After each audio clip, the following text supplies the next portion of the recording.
যেখানেই সীমান্তে সেখানেই বিজিবির স্কুল রয়েছে এবং শিক্ষা কার্যক্রম প্রচারে বিজিবি সর্বদা সচেতন রয়েছে। আমরা দেখছি যে আধুনিক শিক্ষা ব্যবস্থায় শুধুমাত্র পাঠ পুস্তকের যে কার্যক্রম রয়েছে সেটা যেরকম ইম্পর্টেন্ট এবং সেই সাথে অন্যান্য যেরকম ব্যবস্থা রয়েছে, যেরকম কো কারিকুলাম অ্যাক্টিভিটিস, তারপরে এইচ ভিত্তিক ক্লাসরুমের লেআউট, এইচ ভিত্তিক ক্লাসরুমের ডেকোরেশন, এগুলিও সমানভাবে গুরুত্বপূর্ণ।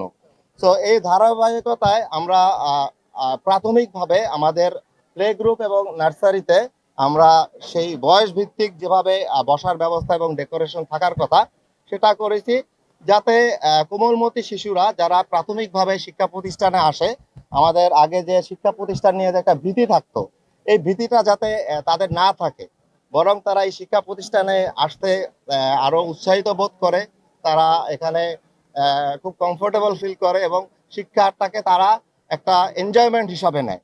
তো এই জন্যই আমরা এই ব্যবস্থাটা করেছি। আর এটা একটা ধাপে ধাপে প্রয়াস, আমরা ধাপে ধাপে আমরা স্কুলটাকে লালমনিরহাটে একটা বেস্ট স্কুল হিসাবে এই করার অঙ্গীকার করছি এবং আমাদের যে প্রচেষ্টা রয়েছে সেটা অব্যাহত থাকবে।